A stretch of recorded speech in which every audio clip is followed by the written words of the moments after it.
Hello students, how are you all? Okay, my dear students, let's continue our third chapter of political science. Our chapter name is India's external relation. Okay, my dear students, in the last lecture we were discuss about the international context. Okay, today we will discuss about the Nehru's role. It means अगर हम बात करें from 1946 to 1964 till 27th May 1964, who was the Indian Prime Minister? Pandit Nehru was the Indian Prime Minister. In 1946, when the provincial election was held in India at that time period of Britishers. Of course, 1946 के अंदर क्या India एक independent country नहीं था और constitution assembly हमारी बनानी थी, तो उसके लिए ज़रूरी था कि हमारे पास एक गवर्नमेंट हो। उस असेंबली के मेंबर्स जो चुने जाने थे वो जो क्या है इनडायरेक्टली जो चुने गए थे ब्रिटिशर्स के थ्रू, और उस टाइम जो गवर्नमेंट हमने इलेक्ट की थी उसको हम इंटरिम गवर्नमेंट के नाम से जानते हैं, interim government. And who was the head of the interim government? Pandit Nehru was the head of the interim government. It means in 1946 when the elections was held, according to these elections Pandit Nehru became the prime minister of India. और ये जब India के prime minister बने उसी time से लेके 1946 के under जब अगर हम बात करें जो हमारी कॉन्स्टिट्यूशन असेंबली बनी वो इन्हीं की लीडरशिप में बनी थी। पंडित नेहरू की लीडरशिप में ही कॉन्स्टिट्यूशन असेंबली ने अपना कॉन्स्टिट्यूशन बनाने का काम स्टार्ट किया था। इसके बाद अगर हम बात करें कि जो इंडिया का पार्टीशन हुआ वो भी इनकी लीडरशिप में हुआ। इनकी लीडरशिप की जो गवर्नमेंट थी कि ऑफकोर्स हमने इससे पहले चैप्टर पढ़ा था कि जो सरदार वल्लभ भाई पटेल थे हमारी फर्स्ट जो गवर्नमेंट थी वो उसके होम मिनिस्टर रहे थे, वो उसी टाइम जो गवर्नमेंट चुनी गई थी उसके हुए। अदरवाइज जो 1952 के अंदर इंडिया के अंदर फर्स्ट जनरल इलेक्शन हुए थे। इट मीन्स जो अभी एट प्रेजेंट टाइम हम जो फॉर्मूला यूज़ करते हैं, जो सिस्टम अडॉप्ट करते हैं, डायरेक्ट जो हम है ना डायरेक्ट मेथड यूज़ करते हैं ना इलेक्शंस के अंदर, इंडिया के अंदर कौन सा सिस्टम फॉलो किया जाता है? डायरेक्ट इलेक्शन सिस्टम फॉलो किया जाता है। और ये जो डायरेक्टली इलेक्शंस हुए थे वो इंडिया के अंदर 1952 में हुए थे। 1951 में स्टार्ट हुए थे और 1952 के अंदर जाके ख़त्म हुए। ऑलमोस्ट 6 मंथ्स लग गए थे इंडिया के अंदर फर्स्ट जनरल इलेक्शंस को करवाने में। लेकिन 1946 में ही क्या इंटरिम गवर्नमेंट हमने इलेक्ट कर दी थी और उस इंटरिम गवर्नमेंट के हेड कौन थे? नेहरू। और जब 1947 के अंदर इंडिया को फ्रीडम मिली, उस फ्रीडम के बाद इंडिया को क्या है साथ के साथ क्या मिली थी? पार्टीशन भी इंडिया को क्या है फेस करना पड़ा था। पार्टीशन जैसी प्रॉब्लम इंडिया के सामने थी। उसी टाइम से पाकिस्तान के साथ रिलेशन कैसे रहे इंडिया के? अच्छे नहीं रहेंगे। It means India and Pakistan relations was not so good at the time. और इसके बाद इंडिया के जो नेबरिंग स्टेट थे 1949 के अंदर चाइना क्या है एक कम्युनिस्ट कंट्री बना, 1948 के अंदर श्रीलंका एक इंडिपेंडेंट स्टेट बना। इट मीन्स जो हमारी नेबरिंग स्टेट है वो ऑलमोस्ट क्या है इसी टाइम इंडिया की फ्रीडम से, कोई कंट्री इंडिया के फ्रीडम से एक जो क्या है साल पहले या एक 1 या 2 ईयर क्या है उसके बाद इंडिपेंडेंट कंट्री बनी थी। अब जब नेहरू का क्या रोल था, अगर हम इंडियाज़ एक्सटर्नल रिलेशन पढ़ रहे हैं तो इट मीन्स जो इंडिया की फॉरेन पॉलिसी थी कि जो मेन प्रिंसिपल्स थे इंडिया की फॉरेन पॉलिसी के, वो एक्चुअल में वो प्रिंसिपल किसके थे?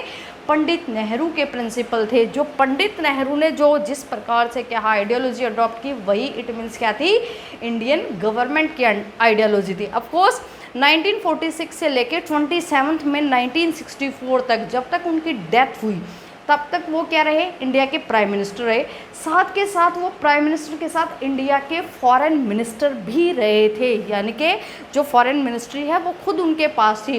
तो ऑफकोर्स किसी प्राइम मिनिस्टर के पास अगर फॉरेन मिनिस्ट्री भी है तो इट मीन्स वो अपनी आइडियोलॉजी को क्या है अदर कंट्रीज़ के साथ उस कंट्री के फॉरेन रिलेशन कैसे होंगे वो अपने आइडियोलॉजी को, अपने आइडियाज़ को उनके अंदर भी इम्प्लीमेंट करेगा। और ये सब किसने किया था?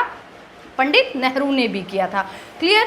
Now 3 main objectives of the Nehru's policies की जो नेहरू की पंडित नेहरू की फॉरेन पॉलिसी थी उसके 3 मेन ऑब्जेक्टिव्स क्या थे? फर्स्ट, टू प्रिजर्व द सॉवर्जिनिटी, कि इंडिया की जो सॉवर्जिनिटी मीन्स इंडिपेंडेंस, जो फ्रीडम थी उसको मेंटेन करना, उसको प्रिजर्व रखना।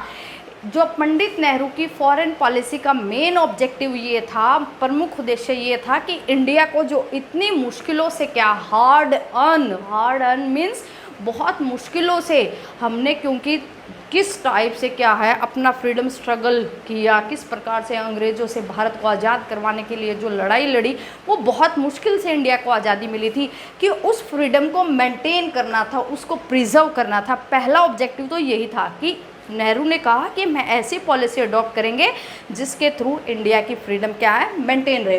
Second, protect territorial integrity. Territorial integrity यानी कि कंट्री के अंदर जो पूरी कंट्री को यूनाइट करके रखना, उसमें यूनिटी क्रिएट करना है कि ये ना हो कि हमारी कंट्री का एक पार्ट, जैसे कि इंडिया और पाकिस्तान क्या है, दो मेन रिलीजन के, जो अगर हम बात करें हिंदू और मुस्लिम्स के बेस पर क्या है, इंडिया और पाकिस्तान दो मेन कंट्री बन गए थे। ऐसे ही पंडित नेहरू का मेन ऑप्शन ये भी था कि आगे जाके इन फ्यूचर इंडिया के अंदर इस टाइप की सिचुएशन क्रिएट ना हो, इस प्रकार के सर्कमस्टांसेस क्रिएट ना हो कि जिसके बेस पर इंडिया दोबारा से डिवाइड हो जाए, अदर स्टेट्स के अंदर डिवाइड हो जाए। लाइक जैसे कि इंडिया के अंदर हमने in the first chapter we were discuss about the main problem that was linguistic problem, कि इंडिया के सामने क्या है प्रॉब्लम थी, लिंग्विस्टिक प्रॉब्लम, कि इंडिया के अंदर 1950 के अंदर जो मद्रास रीजन था वहाँ पे तमिल और तेलुगु पीपल्स ने क्या है अपना मूवमेंट स्टार्ट कर दिया था। तो और वो व्यक्ति सिर्फ सेपरेट कंट्री बनाने के, सेपरेट स्टेट बनाने की डिमांड नहीं थी, बल्कि कुछ स्टेट तो ऐसी थी जो चाहते थे कि इंडिया को क्या है, इंडिया में से वो अलग होके एक अपनी इंडिपेंडेंट कंट्री बना ले। तो ये इंडिया के सामने या नेहरू का मेन ऑब्जेक्टिव था कि वो पूरी कंट्री के अंदर क्या है यूनिटी बनाए रखेंगे, पूरी कंट्री को यूनाइट रखेंगे, उसको अलग अलग पार्ट्स में डिवाइड होने से बचाएंगे। Third main objectives of the Pandit Nehru foreign policy was promote rapid economic development, यानी कि जो कंट्री का इकोनॉमिक ग्रोथ है उस इकोनॉमिक ग्रोथ को कैसे प्रमोट करेंगे।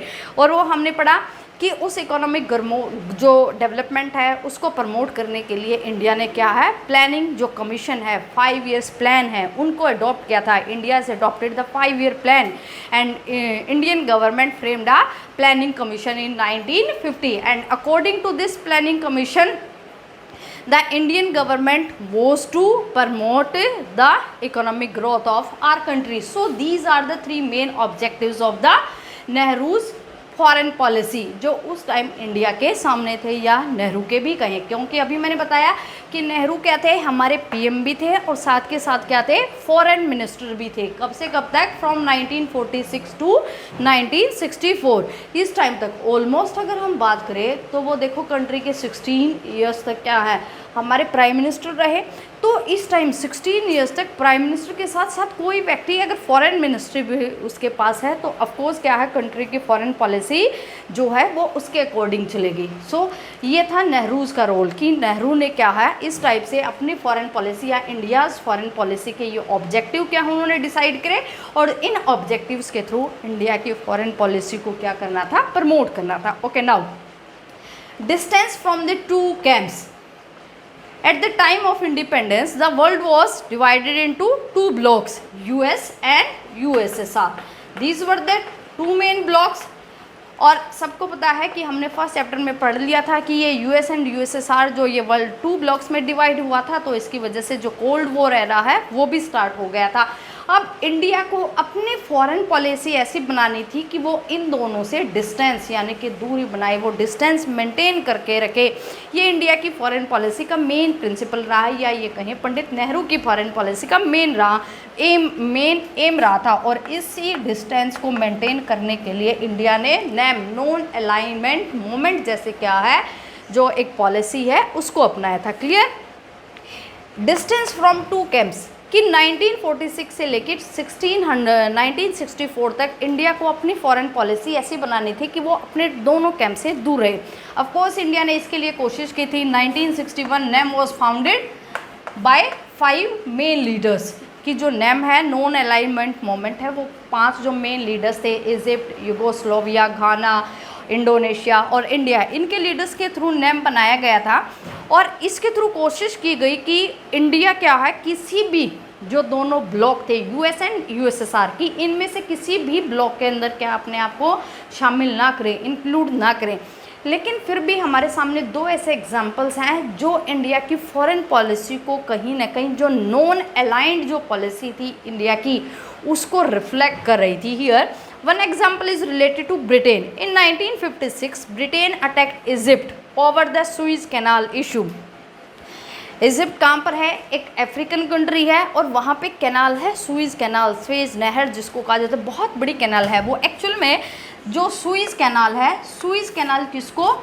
एशिया, अफ्रीका और जो यूरोपियन स्टेट्स हैं उनको, कंट्रीज़ को क्या है, आपस में जोड़ती है। ये तीनों जो क्या है कॉन्टिनेंट्स हैं, इनको आपस में जोड़ती है। और 1956 के अंदर क्या किया? ब्रिटेन ने अटैक कर दिया इजिप्ट के ऊपर। और क्यों? ताकि वो सुइज कैनाल के ऊपर क्या है, इसके ऊपर कंट्रोल करे। ऑफकोर्स एक कितनी बड़ी नहर है जिसके अंदर से जो कमर्शियल ये हमारे जो जहाज़ हैं जो ये जा सकते हैं, ये इस टाइप से शिप्स जा सकते हैं। तो कमर्शियल जब शिप्स गुजर सकते हैं तो बहुत बड़ी नहर है। अगर किसी भी कंट्री का उस सुइज कैनाल के ऊपर कंट्रोल होगा, मोनोपोली होगी, तो इट मीन्स उससे जो प्रॉफिट होगा, ऑफकोर्स उसके ऊपर वो टैक्स लगाएंगे, तो वो टैक्स किसको जाता? ब्रिटेन को जाता ना।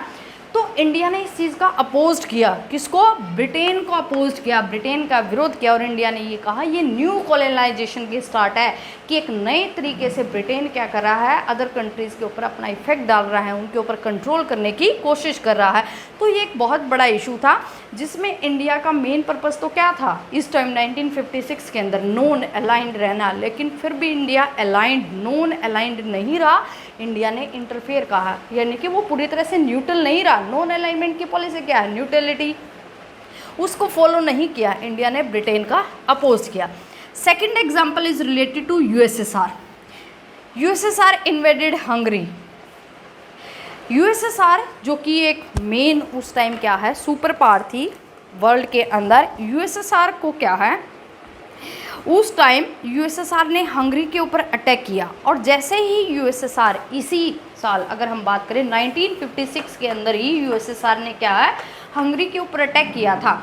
और हंगरी इट मीन्स इसके ऊपर उसने जब अटैक किया तो इसका मतलब क्या था कि इंडिया यहाँ भी क्या रहेगा, नॉन अलाइन रहेगा, यानी कि इंटरफेयर नहीं करेगा पूरी तरह से, वो न्यूट्रल रहेगा इंडिया। लेकिन इंडिया ने यहाँ पर यूएसएसआर का अपोज नहीं किया। देखो जब 1956 में ब्रिटेन ने इजिप्ट पर क्या है अटैक किया सुइज कैनाल पर कंट्रोल करने के लिए, तो इंडिया ने इस चीज़ का अपोज किया। लेकिन जब यूएसएसआर ने हंगरी के ऊपर क्या है अटैक किया, तो इंडिया ने इस चीज़ का अपोज नहीं किया।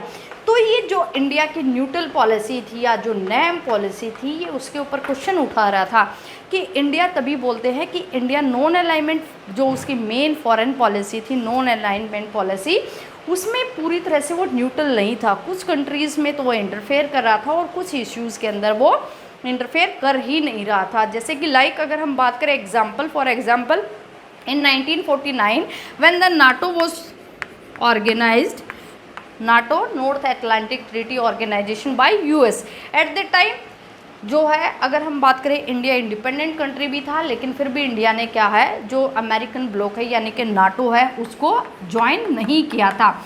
इन 1955 when the Warsaw Pact was organise, at the time India फिर भी क्या है, पूरी तरह से इंडिया न्यूट्रल रहा था, यानी कि ना तो वार्सो पैक्ट और ना ही उसने नाटो, इनमें से किसी को भी ज्वाइन नहीं किया था।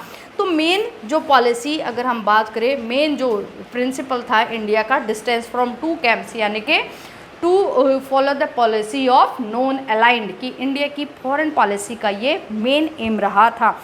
और आगे हम फर्स्ट चैप्टर के अंदर ही ये पढ़ चुके हैं कि इंडिया के सामने इनमें से दो ऑप्शन में से किसी के अंदर भी शामिल होना, अपने आप को शामिल करने का मतलब क्या था कि वो अदर कंट्रीज़, यानी कि अगर इंडिया यूएस को ज्वाइन कर रहा था तो इट मीन्स यूएसएसआर से उसको क्या है, अपने आप को पूरी तरह से अलग करना था।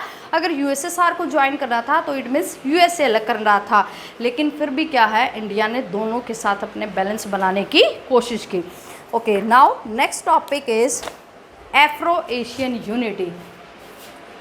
Afro Asian unity, what is Afro Asian unity? Actual में this question is in our first chapter cold war era, कि उसके अंदर भी ये क्या है हमारा क्वेश्चन है, what is Afro Asian unity? Afro Asian unity means here a question is Bandung conference. What is Bandung conference? ये बांडुंग कॉन्फ्रेंस क्या है? इन 1955 29 countries 29 countries of Asian and African. 29 Asian and African countries were held a meeting in Bandung. Where is Bandung? Bandung is in Indonesia. Bandung जो ये place है ये Indonesia के अंदर है and the Bandung summit was held in 1955 by the Asian and African countries. और ये Asian and African countries के थ्रू क्या है ये कॉन्फ्रेंस हुआ था. The Bandung conference also known as Asian and African conference. इसको हम बांडुंग कॉन्फ्रेंस को क्या नाम से जानते हैं? एफ्रो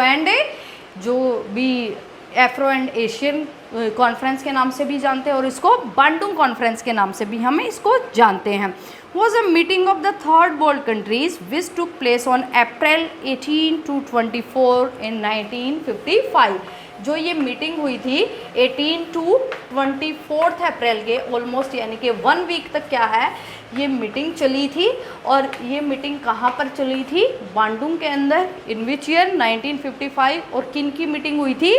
थर्ड डेवलप कंट्रीज़ यानी कि थर्ड वर्ल्ड कंट्रीज़ जो लिस्ट डेवलप कंट्रीज़ जिनको हम कहेंगे या एफ्रो एंड एशियन जो कंट्रीज़ थी उनकी ये मीटिंग यहाँ पे हुई थी. क्लियर? और इस मीटिंग का मेन पर्पज़ क्या था कि जो अफ्रीका और एशिया के जो लिस्ट डेवलप अभी बताया ना अफ्रीका और एशिया के कंट्रीज थे और सारे किसके जिनको हम थर्ड वर्ल्ड कंट्री कहते हैं. फर्स्ट वर्ल्ड कंट्रीज़ किनको कहा जाता है? जो कंट्रीज़ यूएस के साथ यानी कि जो कैपिटलिस्ट आइडियोलॉजी को फॉलो कर रही थी. सेकंड वर्ल्ड कंट्रीज़ जो सोशलिस्ट आइडियोलॉजी को फॉलो कर रही थी. And the third world countries जो एलडीसीज लिस्ट डेवलप कंट्रीज़ थी यानी कि जो नॉन अलाइनमेंट ये कह सकते हैं मोमेंट जो उस पॉलिसी को अडॉप्ट कर रही थी उनको ये कहा जाता है. तो ये जो थर्ड वर्ल्ड कंट्रीज़ थी ये सब क्या थी? अफ्रीका और एशिया की कंट्री थी. और अफ्रीका और एशिया की कंट्रीज़ कैसी हैं? एलडीसीज हैं यानी कि काफ़ी पिछड़ी हुई हैं इकोनॉमिक, सोशली, पॉलिटिकल, एजुकेशन हर प्रकार से ये कंट्री क्या है काफ़ी बैकवर्ड है. किन के कंपैरिजन में? First and second world countries के कंपैरिजन में. तो इसका मेन पर्पस मेन ऑब्जेक्टिव क्या था? टू प्रमोट द इकोनॉमिक और to accelerate the economic, culture and educational growth of these countries. कि इन कंट्रीज़ को क्या है एजुकेशनली एक दूसरे को सपोर्ट भी करना था और एजुकेशनल इनको प्रमोट भी करना था, इकोनॉमिकली प्रमोट करना था, कल्चरली एक दूसरे को सपोर्ट करना था. ये इसका मेन ऑब्जेक्टिव था. मेन क्या है इसका पर्पस था? किसका? जो बांडुंग कॉन्फ्रेंस था. और इस बांडुंग कॉन्फ्रेंस से ही हम ये कहें कहीं ना कहीं जो नेम है उसकी स्टार्टिंग हुई थी. यहीं पे सभी कंट्रीज़ के जो लीडर्स हैं बेसिकली वो आपस में मिले थे और इसी बांडुंग कॉन्फ्रेंस को एक तरह से क्या है बाद में अगर हम कहें इन 1961 के अंदर इसको किसमें क्या है ट्रांसफॉर्म कर दिया गया? नेम नॉन अलाइनमेंट मूवमेंट के अंदर इसको क्या है ट्रांसफॉर्म कर दिया गया यानी कि इसको बदल दिया था. क्लियर? यहीं पे ही जो इंडियन लीडर्स थे यहाँ पर अगर हम बात करें कि बिफोर इंडिपेंडेंस हम पहले ही चैप्टर के अंदर ये डिस्कस कर चुके हैं कि फ्रीडम से पहले भी इंडियन जो लीडर्स हैं वो अदर कंट्रीज़ के लीडर्स के साथ क्या है उनके साथ लिंकअप हो रहे थे. अदर कंट्रीज़ के जो फ्रीडम मूवमेंट है उनको सपोर्ट कर रहे थे. और फ्रीडम के बाद भी हालांकि आज़ादी से पहले ही पंडित नेहरू ने कोशिश की थी कि वो एशिया और अफ्रीका के जो कंट्रीज़ हैं उनका कोई इस प्रकार से कॉन्फ्रेंस हेल्ड करे, उनका कोई क्या है समिट करे, लेकिन ऐसा पॉसिबल नहीं हो पाया था. ठीक है? और इंडिया ने क्या किया था? इन 1949 जो इंडिया है उसने जो इंडोनेशिया है इंडोनेशिया का जो फ्रीडम स्ट्रगल है उसको हेल्प की थी. इन 1949 Indonesia became an independent country. और इस टाइम 1949 के अंदर इंडियन गवर्नमेंट ने हेल्प की थी इंडोनेशिया का जो फ्रीडम स्ट्रगल है उसमें सपोर्ट किया था. किससे? ऑफ कोर्स इंडोनेशिया के ऊपर किसका रूल था? डच पीपल्स का रूल था. ठीक है? इससे हेल्प करने के लिए इंडियन गवर्नमेंट ने इंडोनेशियन पीपल की हेल्प करी और जिसके थ्रू क्या है ये चीज़ क्लियरली शो कर रही थी कि बिल्कुल फ्रीडम से बाद में ही यानी कि आज़ादी से 1 या 2 साल बाद ही इंडियन गवर्नमेंट ने अदर कंट्रीज़ स्पेसिफिक अफ्रीका और जो एशियन कंट्रीज़ है उनके साथ अपने रिलेशन क्या है मेंटेन करने स्टार्ट कर दिए थे. साथ के साथ यहीं पर एग्जांपल क्या है कि अगर हम बात करें जो साउथ अफ्रीका का एग्जांपल है. साउथ अफ्रीका के अंदर जो मेन प्रॉब्लम थी अपार्टेड यानी कि जो कलर डिस्क्रिमिनेशन था, नस्ल भेद की जो नीति थी उसको भी इंडियन गवर्नमेंट ने क्या किया था? अपोज किया था, उसका भी काफ़ी विरोध किया था. क्लियर?